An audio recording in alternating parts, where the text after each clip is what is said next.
Hello friends, good morning. இன்றைக்கி நம்ம கதம்ப சமையலில் ஒரு மஷ்ரூம் கிரேவி எப்படி பண்ணுறதுன்னு பார்க்க போகிறோம். வாங்க வீடியோக்குள்ளே போயிடலாம்.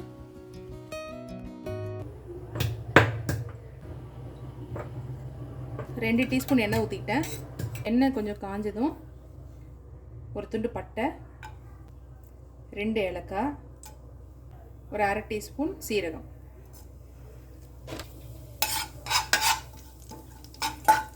லைட்டாக வறுத்துக்கலாம்.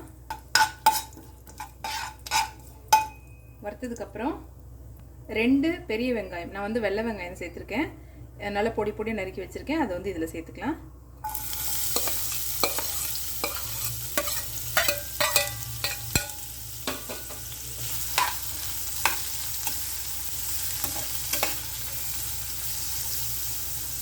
வெங்காயம் வந்து நல்லா வதங்கணும். வெங்காயம் வதங்கிறதுக்காக கொஞ்சம் உப்பு சேர்த்துக்கலாம். கொஞ்சமாக உப்பு கடைசியாக நம்ம தேவைப்படும் போது டேஸ்ட் பண்ணி பார்த்துட்டு உப்புன்னு கொஞ்சம் சேர்த்துக்கலாம்.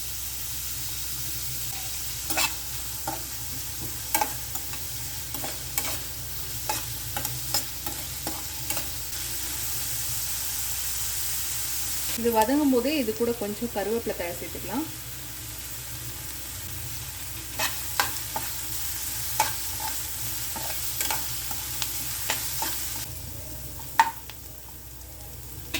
இப்போ வெங்காயம் வந்து நல்லா வதங்கிடுச்சு. இந்த டைமில் நம்ம இஞ்சி பூண்டு வந்து இதில் சேர்த்துக்கலாம். இஞ்சி பூண்டு வந்து நான் மிக்சியில் அரைக்கல, அப்படியே விழுதாக எடுத்து உரலில் வந்து நசுக்கி வச்சுருக்கேன். இந்த மாதிரி நசுக்கி வச்சுருக்கேன். இது வந்து இதை சேர்த்துக்கலாம். இது வந்து 1 டீஸ்பூன் அளவுக்கு இருக்கும்.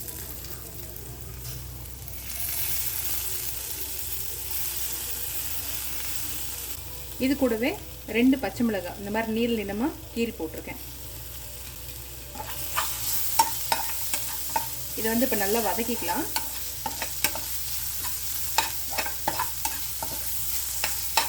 இஞ்சி பூண்டு வந்து நல்லா வதக்கியாச்சு. இதில் வந்து ஒரு பெரிய தக்காளி இந்த மாதிரி பொடி பொடியாக நறுக்கி வச்சுருக்கேன். இது இதில் சேர்த்துக்கலாம்.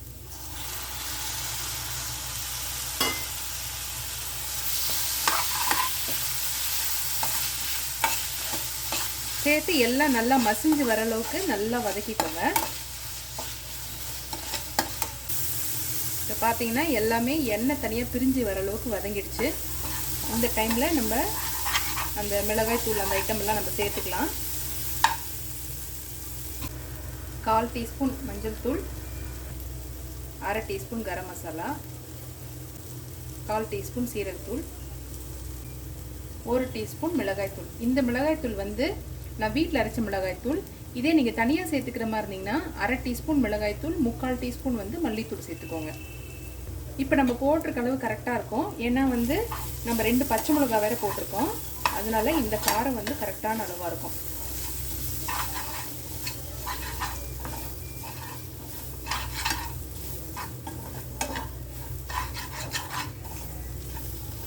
இப்போ இது இன்னும் நல்லா வேகணும். இது ரொம்ப ட்ரையாக இருக்கிறதுனால இதில் கொஞ்சமாக தண்ணி ஊற்றி கொஞ்சம் வேக வச்சுக்கலாம்.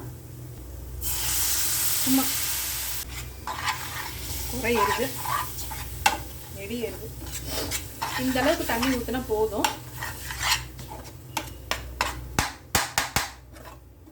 இப்போ இந்த மசாலாலாம் நம்ம போட்டிருக்க இந்த காரப்பொடியெல்லாம் நல்லா அந்த பச்சை வாசனை போய் வர அளவுக்கு கொஞ்சம் வேக விட்டுறலாம். இது ஒரு மூடி போட்டு வேக வச்சிடலாம்.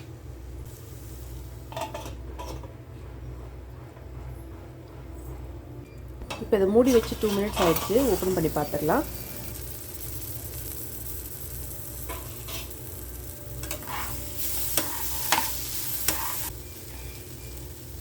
இப்போ பார்த்தீங்கன்னா இந்த பச்சை வாசனை எல்லாம் போயிடுச்சு. இதில் வந்து இப்போ நம்மளோட காளான் சேர்த்துக்கலாம். காளான் வந்து நம்மளுக்கு எல்லாருக்கும் கிடைக்கிற அந்த ஒரு பாக்ஸ் தான் நான் வாங்கி இப்போ இதில் சேர்த்துக்கிறேன். அதில் வந்து 200 கிராம்ஸ் இருக்கும். அதை வந்து இந்த மாதிரி அழகாக ரவுண்ட் ரவுண்டாக கட் பண்ணி கழுவிட்டு கட் பண்ணி எடுத்துருக்கேன். அதை வந்து இதில் நம்ம சேர்த்துக்கலாம்.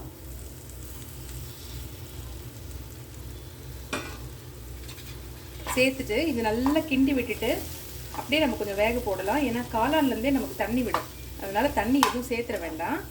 இது 2 நாள் இப்போ நல்லா பெரட்டி விட்டுட்டிங்கன்னா இந்த சூட்டுக்கு வந்து இதுலேருந்தே தண்ணி விடும். அதுலேயே கொஞ்சம் வேகட்டும். அதுக்கப்புறம் நம்மளுக்கு திக்னஸ் எப்படி வேணுமோ அதுக்கேற்ற மாதிரி நம்ம தண்ணி சேர்த்துக்கலாம். வந்து காளான் வந்து நல்லா வதக்கியாச்சு. இது வந்து நம்ம அப்படியே ஒரு மூடி போட்டு வேக விட்டுடலாம். இது வந்து ஒரு 2லேருந்து 3 நிமிஷம் வரைக்கும் அப்படியே சிம்லே வேகட்டும்.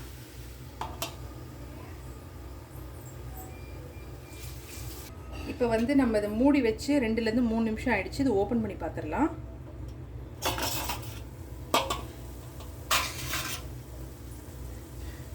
பார்த்தீங்களா எப்படி தண்ணி விட்டுருக்கு? அதனால தான் தண்ணி விடாமல் நம்ம ஃபஸ்ட்டு வேக வச்சுக்கணும். பாருங்கள், இனிமேல் வந்து அடியும் பிடிக்காது.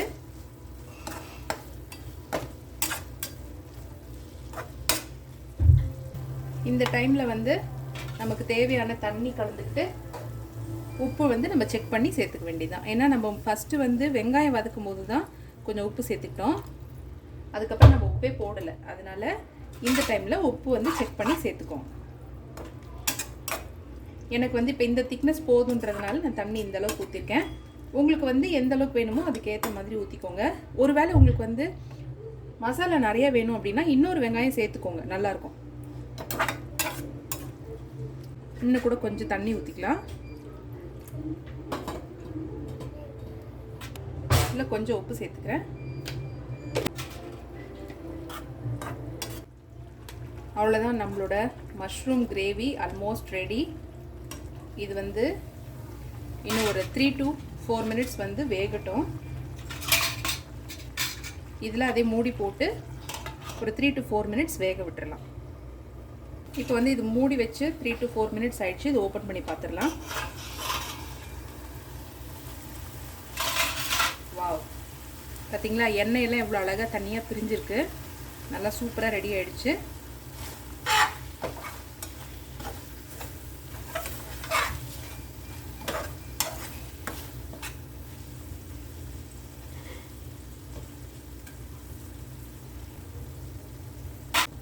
இப்போது நம்மளோட மஷ்ரூம் கிரேவி சூப்பராக ரெடி ஆகிடுச்சு. எண்ணெயெல்லாம் பாருங்கள் சூப்பராக தனியாக பிரிஞ்சு வந்துருச்சு. அவ்வளோதான். இப்போ இதில் கடைசியாக கொஞ்சம் ஃப்ரெஷ்ஷான கொத்தமல்லி தழையை வந்து இது மேலே தூவிட்டு அடுப்பு ஆஃப் பண்ணிடலாம்.